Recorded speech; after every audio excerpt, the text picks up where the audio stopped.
Mook, thank you so much for being here today. It's an honor to have you here. To give a quick introduction about Mook, Mook is a friend of mine that I met through TikTok, and he is a dispatcher, a fleet owner, and a great content creator.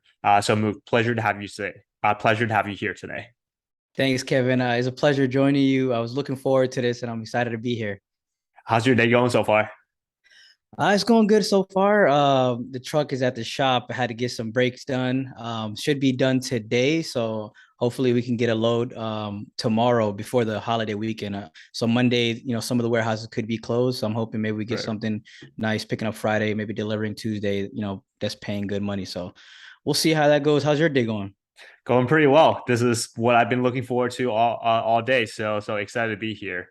Yeah. So Mook, I guess like to start off, can you maybe just like tell us what you got going on? I know you have a few things going on in terms of your business, but to help the audience understand, who you are and what you work on, can you just tell us a bit more about what you got cooking? Yeah, sure.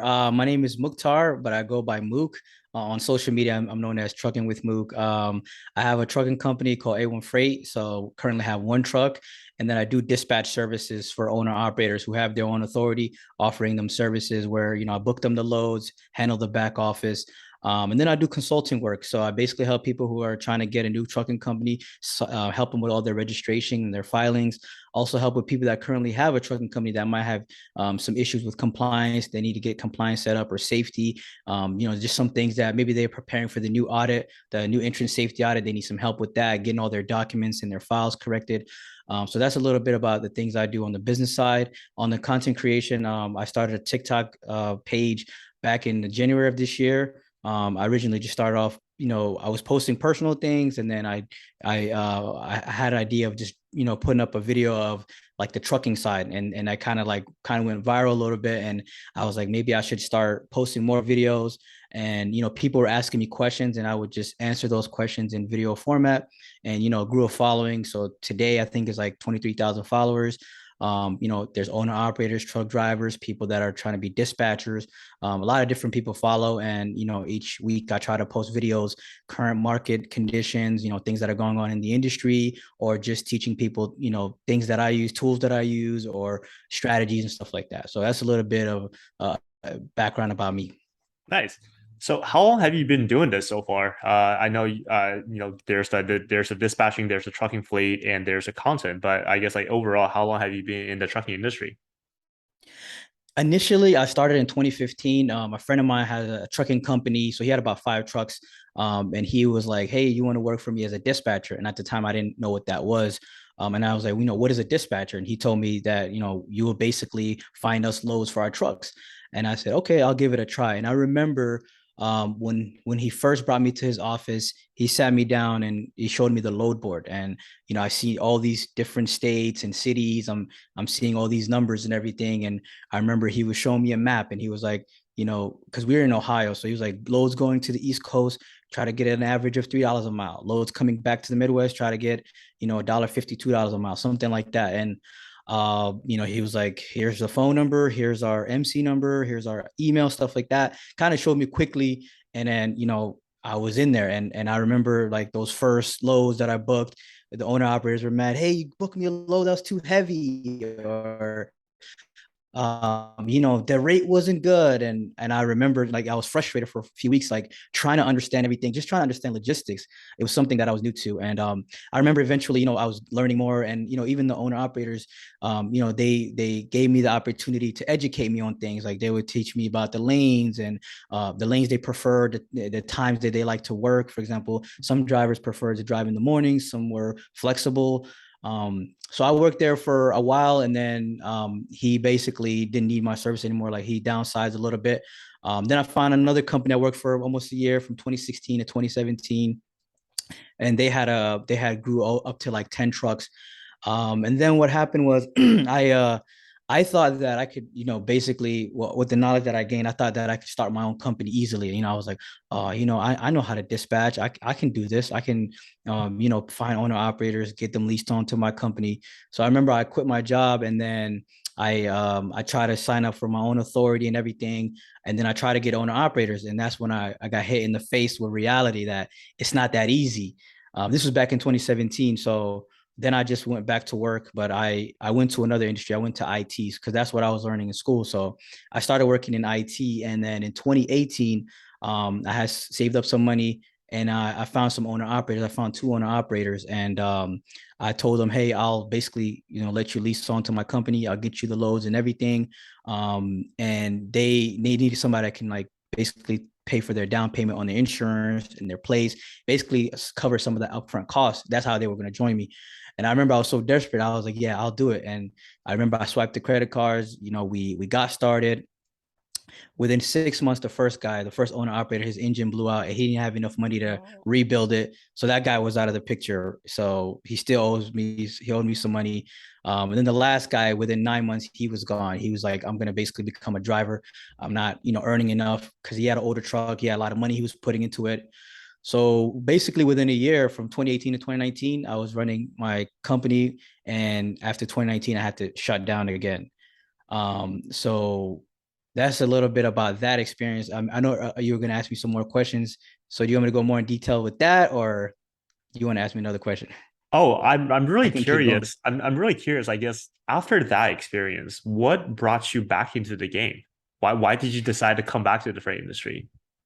So when I initially failed, I blamed certain circumstances, like I blamed the owner operators left or this and that. But I remember like it was like my lowest point for a while because I put a lot of money into it, time into it, and I failed. But I quickly realized that there were mistakes that I made that I needed to own up to. First of all, I didn't take the due diligence of, interviewing the owner operators, and also, setting contracts. I didn't even have any contracts that, stated, this what I'm going to pay up front and this how much you owe me. It was just kind of like verbal.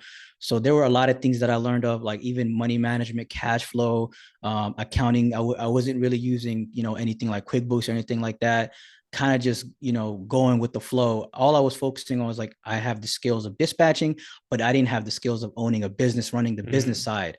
So I took a break for a couple of years, and I really just like went into education mode, just like consuming content, taking courses, and just trying to understand how I made the mistake, not just from the dispatching side but from the business side, like understanding cash flow, accounting, understanding profit and loss statements, understanding marketing, things like that. And then last year 2021, that's when I came back, and I reached and I tried again, and currently I'm running the business. So So where are you at right now with the business? So you have a one truck fleet and you're dispatching. How many trucks are you dispatching right now? currently I'm dispatching three, so one with my company and two for owner operators that have their own MC. Nice. How are things going so far? It's good. Some right now the rates, I know you've been hearing the rates been kind of down. So when I came in last year, 2021, the rates were elevated. We were getting good money. I mean, there were some weeks we could gross 9,000, $10,000 for a solo driver. And right now the average I would say is anywhere from, 4,000 to 6 grand a week for a solo driver. That's kind of like the average that we're making right now. So it's all about, from my side is just staying afloat, keeping our expenses as low as possible. Obviously, there are things that you can't control, but for example, using fuel card to save on our fuel discounts or on the fuel purchases. We when we got our insurance quote, it was at a good rate, and this November I will be getting my renewal, so definitely will be shopping around. So there are things that you can do to lower your expenses, but also understanding how the money moves in the business is very important. So I even those two other owner operators that I help dispatch for, I help them on that side as well, just showing them like how much they earn, what were their expenses, just to help them out on that side as well. What was it like when you had to first convince these two owner operators, to work with you? I think for, a lot of entrepreneurs out there, I think it's really kind of like the process of like getting from zero to one that's the hardest. How did you overcome that? How did you kind of get your first few believers that, hey, like, let's give Mook a shot? What tell me about that experience. Well, the thing was, my family basically helped me out. So my uncle knew these owner operators. One of them first gave me a try. Then he, told them about the second one. He also gave it a try. And the good thing is these guys did not have trailers. They were looking specifically for power only opportunities. And at that time, I don't know if Amazon Relay, it was probably out, but I've had some relationship with a couple of brokers who had loads with Amazon. So all you needed was just your semi truck and you would pull Amazon, trailers, preloaded trailers. So that is what interested them in joining my company is because I was like, hey, I can get you these power only loads. I know you don't have a trailer at the moment. And eventually, after peak season, if you want to find a trailer, we can rent that as well. So those were the reasons they initially tried to take my services on. So Very interesting. And for you so far, you've been in business for close to like year and a half, 2 years now. yeah, in total, yeah, if you add the two runs, yep. What was there like a really like memorable piece of memory that you have about just like building this business that you just like, oh man, that's a moment that I'm really fond of. I'm curious if there's like a particular moment during your journey like that you can recall for us. I would say because of that experience I told you about the original time where, I had those owner operators, one thing that I learned at that time was if you're going to restart this time, you got to make sure you have your own truck because then you have control. So this time when I was starting, basically one of my friends he had a CDL. I told him, hey, I found a good deal on a truck. Do you want to partner up on a truck? You drive the truck, we lease it onto my company. I do the dispatching, handling things, on the business side, and we go from there. And he said, let's do it. Um, so that was definitely something that helped me out from my past experience. This time was getting my own truck. Because now, after my insurance renews on November, I'm gonna try to get on new owner operators. This time from the things I learned from the previous time and what I learned in this last year, especially with building relationship with brokers, hopefully getting some potential lanes. I'll be able to offer that to the owner operators because owner operators, once they're coming into your company, they want consistency. They don't want just somebody that's going to go off the load board and just snatch up some loads. They want some consistency. They want to have a schedule where on the weekends they're with their family, guaranteed. They know how much they're going to be grossing on average. So that's the reason why I haven't even onboarded owner operators. They have been reaching out to me. They've been interested, but I told them I want to wait until I renew my insurance and also until I start developing more opportunities for you guys where you guys have those dedicated runs. I see. So these are owner operators that will lease onto your company rather than you basically just being a dispatcher to to these other owner operators. Is that the right understanding? Right. Yeah. For the A1 freight, that is the goal. And for the dispatch service, I will continue growing that as well because there are a lot of owner operators who would like to have their own authority, like to have their own business. They just don't have the time to find the loads, fill out the carrier packets, and to deal with the billing. Dealing with factoring. If a load got recourse or something, and you have to chase the broker to get that money paid. Doing credit checks on brokers to make sure that they're legit. There's so many things that are going on in the back office of dispatching that some of these owner operators need assistance with. So definitely we'll continue growing that as well. Was there a very like just like I guess like was there a very frustrating moment that you can recall while I know you made some TikTok videos about these things too, but I would love to maybe pick out one of these moments to talk to you about, which is like like what's like a really frustrating or maybe one just like the lowest moment that you felt during your dispatching or building your A1 fleet company. um was there like a pretty memorable moment or frustrating moment that you can recall? Um, I mean, one of them is definitely when I had to basically shut down my authority, after the last owner operator left and, I removed the insurance. Once you remove the insurance off, it automatically shuts down your authority. So just basically going on the Safer website and seeing A1 Freight LLC not authorized, that was one of the lowest points. So like knowing that, I had a trucking company and then now it's basically shut down. That was definitely one of the lowest points. And like I said, I had to basically reevaluate all the mistakes that I made and definitely, had to educate myself and prepare myself for the next opportunity. That was what we're in currently right now. That was definitely one of the lowest points, I would say. I think I'm really impressed by the fact that after dealing with something like that, instead of just trying to do something else, if more than anything else, I feel like that maybe fueled your motivation to really educate yourself, to really try to prepare yourself for the next run. What was going through your head, when that happened? Did you talk to someone, or I'm curious, like, how did you use that as like a jumping point to like motivate yourself to further educate yourself to prepare you for the next run? What was going through your mind during that time?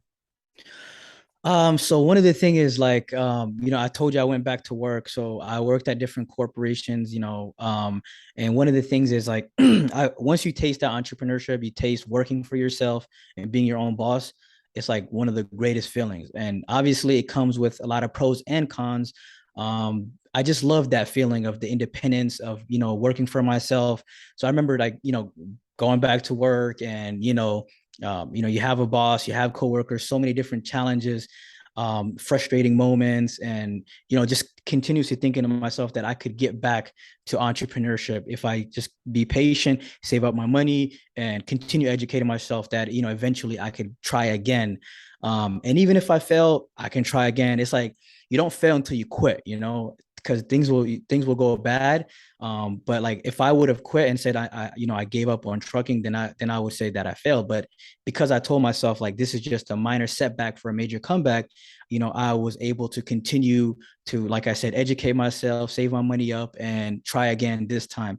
And this time I got really lucky because of the social media. I would say TikTok is what changed everything for me. And to go a little bit on that, what happened was I had a TikTok account, just posting personal videos.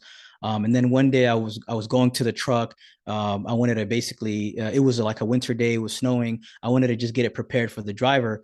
And I was like, I should just record this while I'm doing it. And I just recorded each process. I'm starting the truck, checking the engine, making sure everything is good. Driver comes, record a little bit of him. And I just posted on TikTok. I remember I just posted on TikTok. Then I woke up that morning and then like I just seen all of these notifications. I was like, what is going on? Like, and I clicked it and the video just got like so many views and I grew to like 1,000 followers. Like, what is going on? This is crazy. And people were just asking questions like, this is awesome. How did you do it? How did you start your own company? How do I get into trucking? And I just went by question, answering the question and started making videos.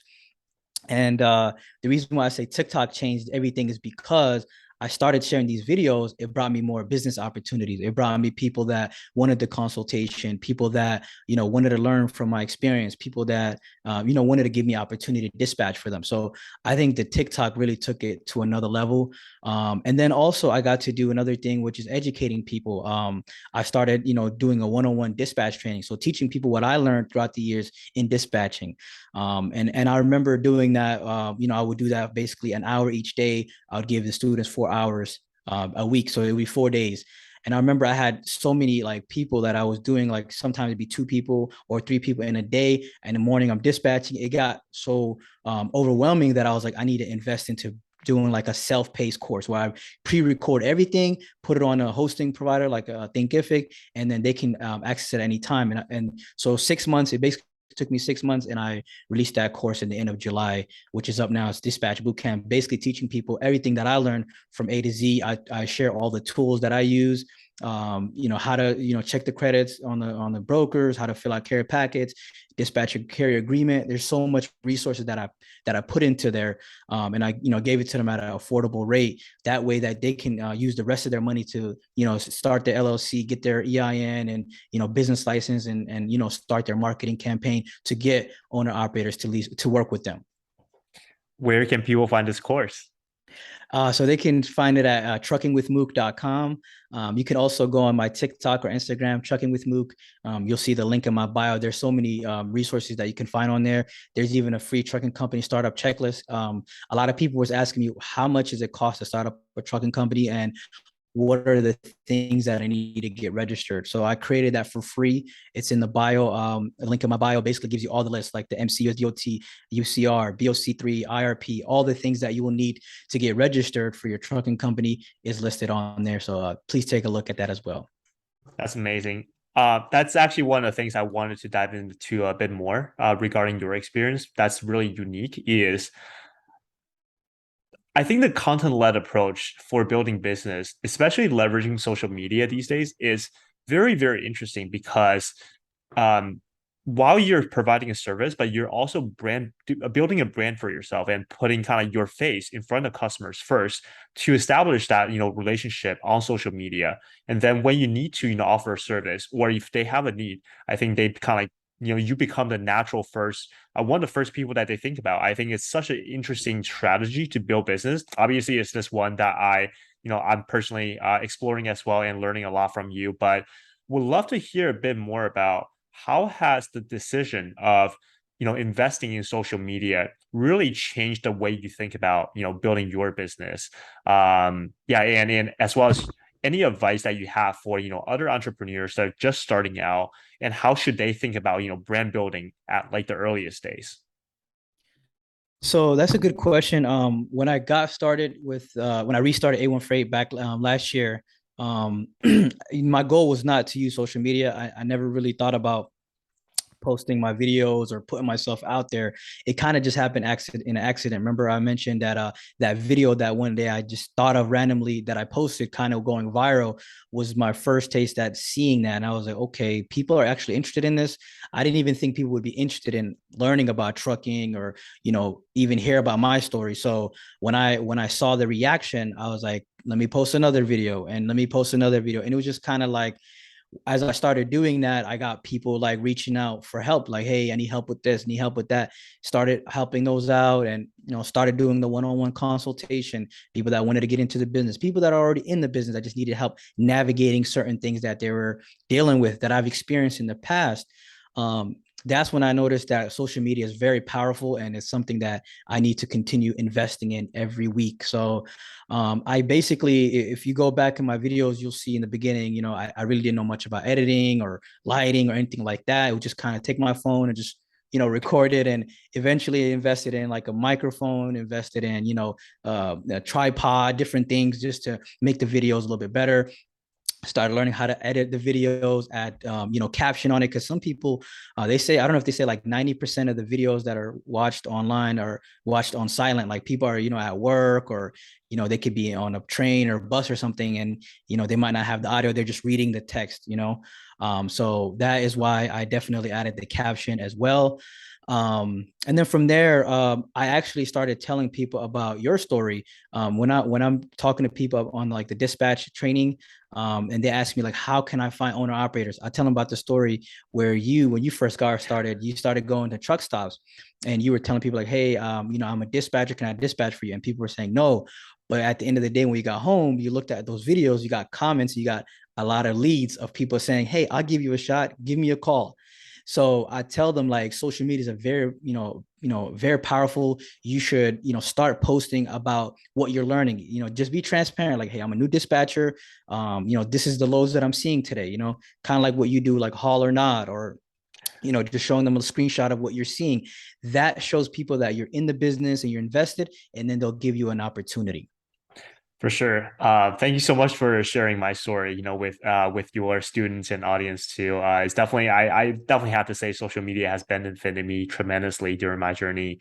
And I think there's something to be said about putting yourself out there. I think, for any creators, you probably know that it's kind of a vulnerable moment that you feeling, just like, wow, I'm like putting myself out there. I can, people could be criticizing me, could be talking shit on, what I have to say. I'm not gonna lie, I think that's something that I really felt when I first started creating content. Just like, oh, I kind of feel weird about this, but I think it's also when you put yourself out there that you actually get to, reap the rewards of, hey, like somebody actually benefits from what I have to say. Sure, there are people that, doesn't appreciate it, but I think it's maybe more about the people that do appreciate it. So yeah, I think what you said really, really resonated there. Yeah, one of the like the best things I see is like when someone reaches out to me and says, "Hey, your content helped me get my CDL. I just got my CDL. Hey, I just started my trucking company. Hey, I just purchased my first truck, because of the videos that I watched that you post." So I love to see that it inspires people and it helps people. So my goal is to eventually just continue helping people get into the business the right way and sustain and be in the business for the long term. So that's my main goal, and I enjoy it in every part of the business and the content creation, everything. I enjoy it. For sure. Mook, so here's a question I like to ask. If you were to start the business, the entire thing all over again, what would you do differently? That's a good question.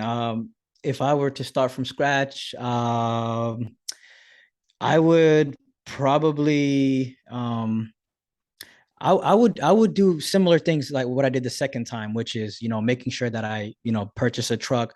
Another thing I forgot to mention is the first time after I started my trucking company, the insurance quote that I got was a little bit high, and I asked them why is that, and they said you don't have a CDL, the owner doesn't have a CDL. So what I did was in 2018 I went and got my CDL, so I have my CDL right now. That's something that I forgot to mention. So that has helped me this time when I got my insurance quote. It helped me get a lower price because I had a CDL that was, a couple years old. So it basic with no violations, anything like that. It helped us get a better quote. Also, I did go, if you see some of my videos, sometimes I'll go with the driver, I'll just go help out. Having my CDL allows me to be able to get my truck, take it to the shop if I need to go pick up something. I remember in the beginning when I didn't have my CDL, let's say a load got canceled or anything like that. I remember I couldn't rely, like sometimes I'd have to like call people or something like that. But now I'm able to rely on myself. So no matter what, I can go pick up the truck. I know I can take care of that. If I need to go pick up a load for the driver, like he needs an hour or two, I know I can do that. Um, but that is something that I would recommend anybody that's getting into the business is I would say definitely try to get your CDL if you plan on having your own authority. That way, even if you don't plan on driving, you can at least pick up your truck if something happens. I don't know if a driver. I've heard horror stories where drivers quit and leave the owner's truck like 1,000 miles away from their home. Oh, wow. Now they got to go find another driver, fly them out. Instead, you can just catch a flight yourself and get your truck. So that's definitely something I would recommend. That's what I would do going if I was starting all over again. Make sure I have my CDL. Gotcha. And here's the last question for you, Mook. Looking at the current success that you have, um, how much do you think of it? How much of it do you think is from luck, and how much of it do you think is due to hard work? I would say maybe like 80% hard work, 20% luck. So a majority of it is definitely hard work, but I would say luck plays into it because of the opportunities that I got. The opportunity I was able to find that truck for a good deal. The opportunity that my friend was able to, invest with me and take that risk with me. The luck that, because I had the experience from the previous time, I was able to restart more easy. So yeah, I would say, you want to focus on, your skills, tacticals, experience, definitely, but luck does definitely help out as well. For sure. Well, thank you so much for coming on today. It's been a pleasure to listen to your story and also some of the lessons that you learned along the way, and appreciate you sharing it with everyone else. You're welcome, man. Thanks for having me. I appreciate it. Absolutely. Thank you, brother.